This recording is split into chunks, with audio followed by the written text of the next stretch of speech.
أقدم بتوجيه الدعوة إلى أخينا الفاضل الخطيب محمد فواد طالب الصف الرابع يخطب أمام حضراتكم حول موضوع مناكب عمر رضي الله تعالى عنه، فليتقدم مشكورا.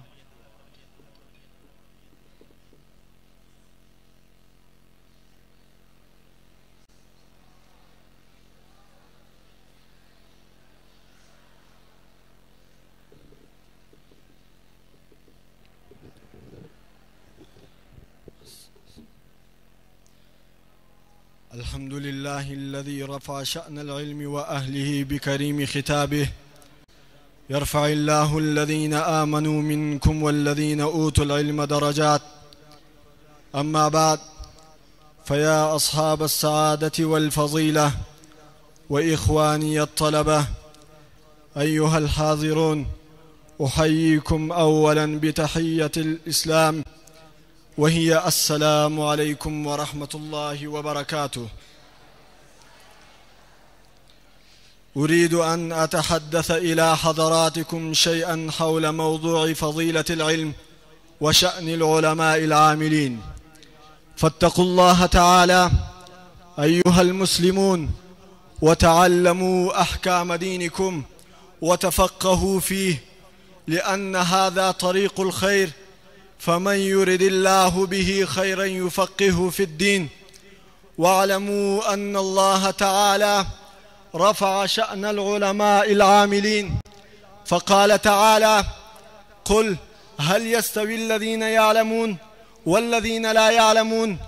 وقال تعالى: يرفع الله الذين آمنوا منكم والذين أوتوا العلم درجات.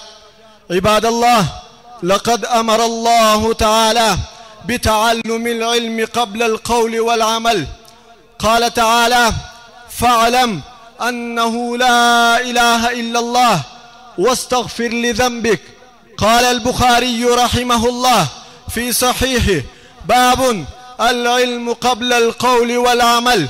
ولقد بين النبي صلى الله عليه وسلم فضل العلماء العاملين، حيث قال: وإن العالم ليستغفر له من في السماوات ومن في الأرض حتى الحيتان في الماء، وإن فضل العالم على العابد كفضل القمر ليلة البدر على سائر الكواكب، وإن العلماء هم ورثة الأنبياء، وإن الأنبياء لم يورثوا دينارا ولا درهما، وإنما ورثوا العلم، فمن أخذه أخذ بحظ وافر. قال بعض العلماء: تعلم العلم فإنه يقومك ويسددك صغيرا، ويقدمك ويسودك كبيرا، ويصلح زيغك وفسادك، ويرغم عدوك وحاسدك، ويقوم عوجك وميلك، ويحقق همتك وعملك. ليس يجهل فضل العلم إلا أهل الجهل، لأن فضل العلم إنما يعرف بالعلم. فلما علم الجهال العلم الذي به يتوصلون إلى فضل العلم، جهلوا فضله واسترذلوا أهله، وتوهموا أن ما تميل إليه نفوسهم من الأموال المقتنات والطرق المشتهات أولى أن يكون إقبالهم عليها، وأحرى أن يكون اشتغالهم بها. وقد بين علي بن أبي طالب رضي الله عنه فضل ما بين العلم والمال، فقال: العلم خير من المال، العلم يحرسك وأنت تحرس المال، العلم حاكم والمال محكوم. مات خزان الأموال وبقي خزان العلم، أعيانهم مفقودة وأشخاصهم في القلوب موجودة. معاشرة طلاب العلم، لا بد أن يكون طلب العلم خالصا لوجه الله تعالى، لا يراد به عرض من الدنيا، وذلك ليعم نفعه ويوجر صاحبه.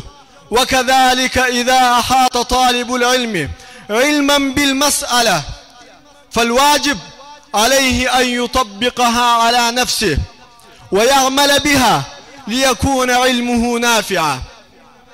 فإن العلم النافع ما طبقه الإنسان عمليا. والعمل بالعلم هو ثمرة العلم، والجاهل خير من عالم لم ينتفع به ولم يعمل به. فإن العلم سلاح، فإما أن يكون سلاحا لك على عدوك، وإما أن يكون سلاحا موجها إلى صاحبه. عباد الله، قولوا لي بربكم، ما فائدة العلم بلا عمل؟ أرأيتم لو أن إنسانا درس الطب وأصبح ماهرا فلم يعالج نفسه ولا غيره، فما فائدة علمه وتعبه؟ أقول هذا القول، أستغفر الله العظيم لي ولكم ولسائر المسلمين.